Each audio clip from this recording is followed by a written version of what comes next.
Hello friends, so right now the lock is in the unlock position. Start off by locking it, and there's these 4 screws for us to remove. Note that as you can see with these small marks, these are posi drive screws. So I have a posi drive number 2 screwdriver. So note that none of these screws are flush. They're all at a slight angle this way. I'm not sure if that's intentional or not.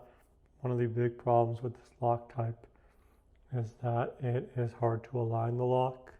So we're going to keep the screws in the same order and try our best to reuse these threads instead of accidentally carving new threads. This is a metal door, so these are self-tapping screws. That's why you see these little fins at the end. Focus. It's these little fins at the end. Okay, now we can unlock the lock. The reason I had it locked is just so it doesn't hit my toes by accident. We can pull straight away from the door.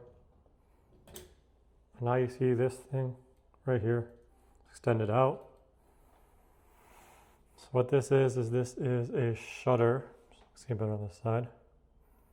So if someone were to pull the entire rim cylinder out of the door by like a flathead screwdriver or crowbar or something, this shutter would close and wouldn't be able to reach in with the screwdriver, unlock the door that way. So you can see this shutter actually now cannot be reopened. So even if they were to reach in, they would not be able to manipulate this mechanism. I believe that little tab right there needs to be pushed up for this to be able to be pushed back in. These are Phillips screws. So Phillips number 2 driver. Start by loosening both.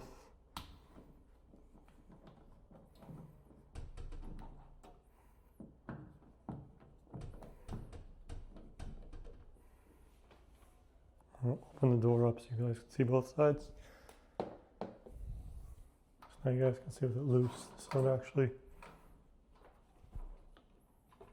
cylinder spins freely. It's the entire assembly spinning.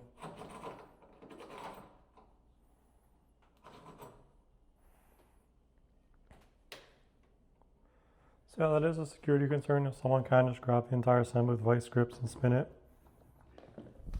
And now the whole cylinder pops out. I think these 2 pieces have fused together with rust and paints, but in theory they should separate. This outer ring should freely spin to discourage people from trying to forcibly spin the whole lock cylinder.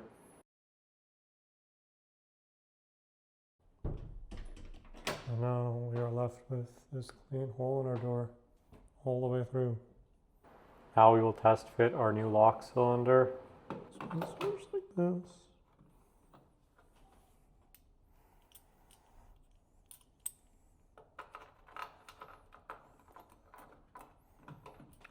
Does fit. Reference. We're expecting it to sit. And then like that. These screws are unfortunately too long because with the Abloy, to prevent drilling, these screw holes are not as deep as on a traditional rim cylinder. They have a hardened steel plate in front of them. Here you can see the rim cylinder screws are directly pressing against the front of the cylinder face.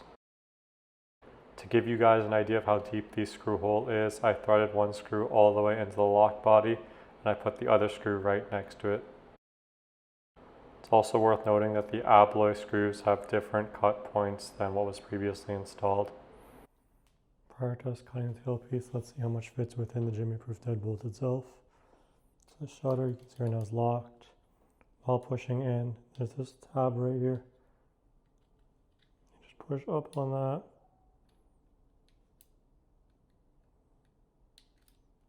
And you're able to slide it in. And now we can insert tailpiece. Our tailpiece actually goes in quite far.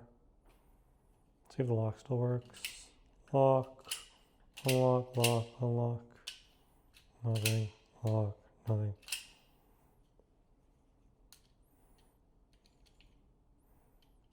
So yeah, rotating this way, lock. It's kind of sharp, but yep, unlock. I guess maybe we don't need to cut the tailpiece down. Because cylinder. Yeah. We don't need to cut the tailpiece down at all. Wonderful.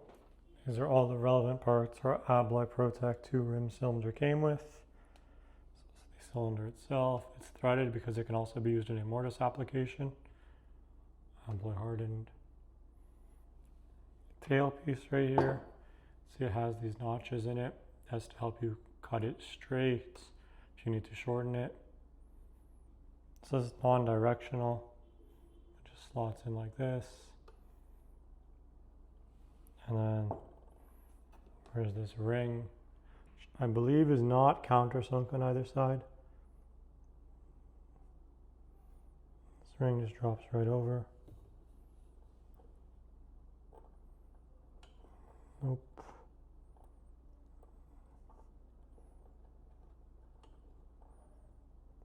Just like that.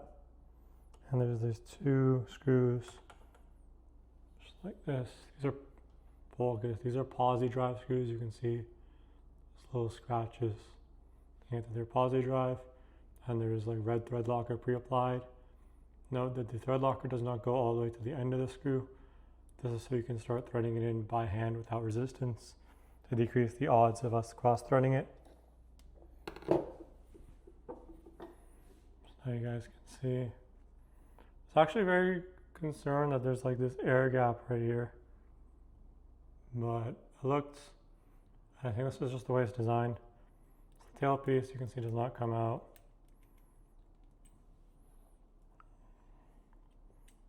You can see I kind of bent the focus. I kind of bent that by just tightening the screw.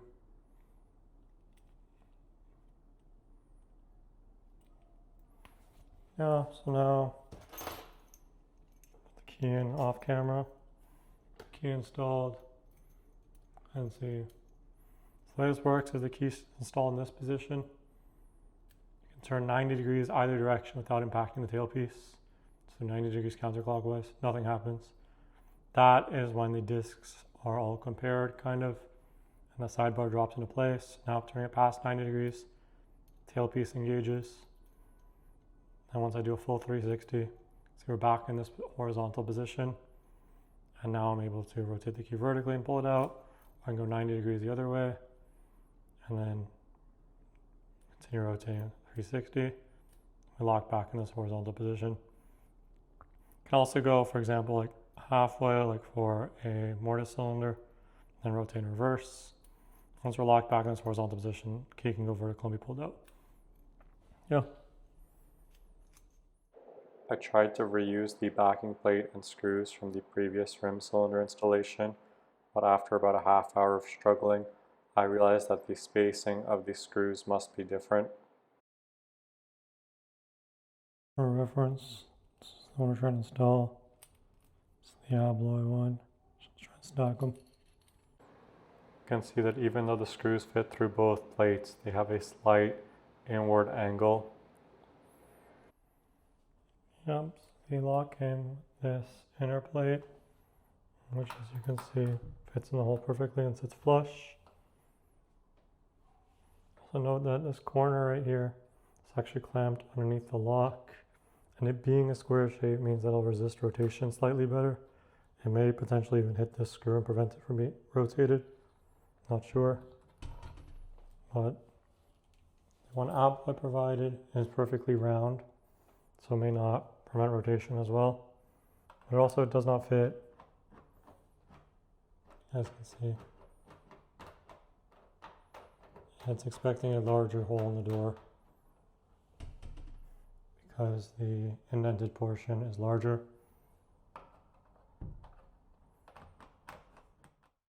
The difference is very subtle, but here's the previous lock's backing plate on top of the Abloys. So to get the backing plate I want that prevents the cylinder from rotating, I bought a whole nother jimmy-proof deadbolt from Facebook Marketplace. This right here is the only piece we were actually interested in.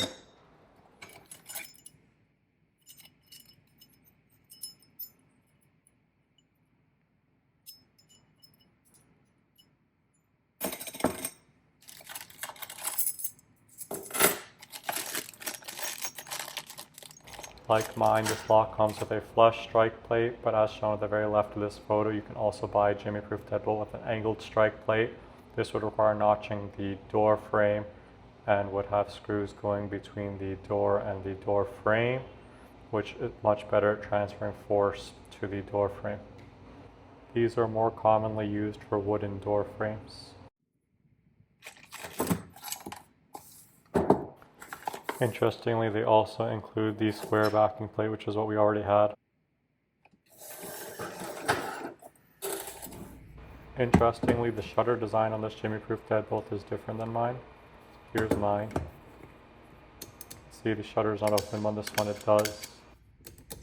On this Progressive brand of jimmy-proof deadbolt, if the shutter is pressed in from the outside, such as with an ice pick or flathead screwdriver, the shutter will bind up to prevent it from opening.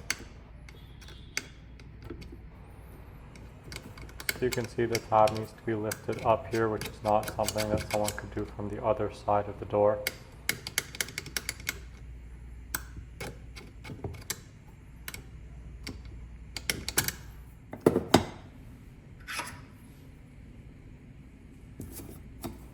Stacking the Abloy backing plate on top of the one we just purchased, we can see the holes do not align.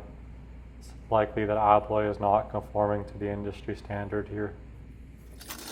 My plan is to widen the hole, the larger backing plate, and then stack the Abloy backing plate on top of it, as the widened hole might not be able to hold the screw head. We're going to first confirm that this giant stack will fit behind the jimmy-proof deadbolt.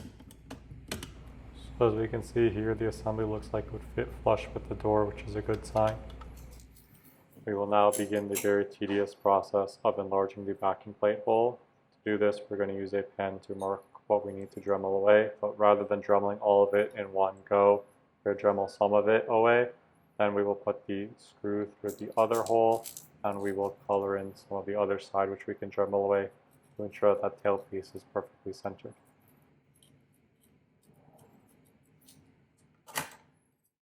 For reference, this tiny amount of material colored in blue is all that stands in our way from installing this lock.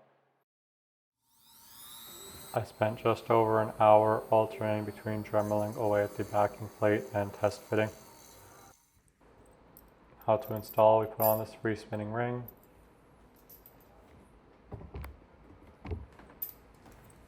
Slip the lock into the hole in our door. And on the inside, we're going to use both our backing plates stacked.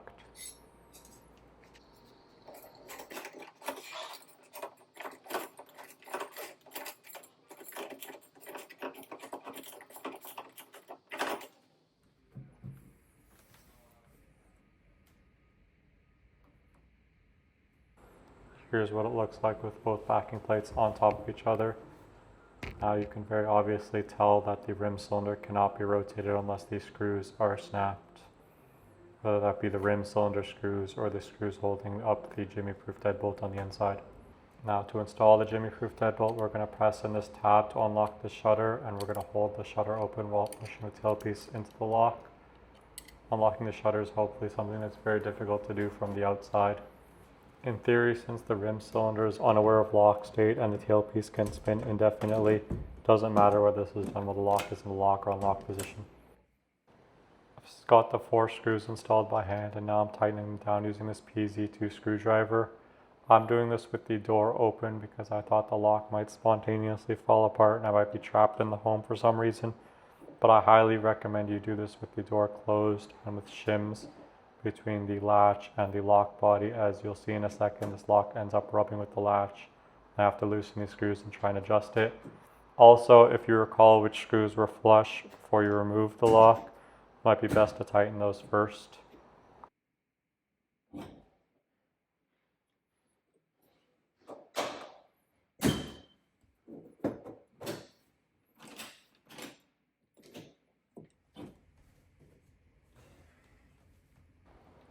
So I end up loosening these screws and then hitting the lock body with my screwdriver to push it downward.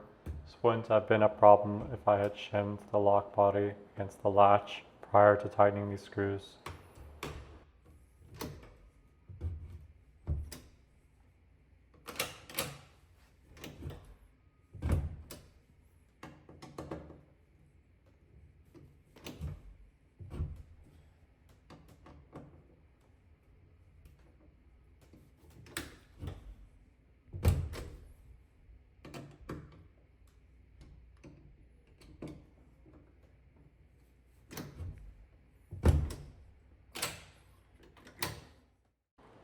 is the end of the video. Thank you for watching. Over time, the lock body ended up rubbing less with the latch, so now the door closes a little bit smoother.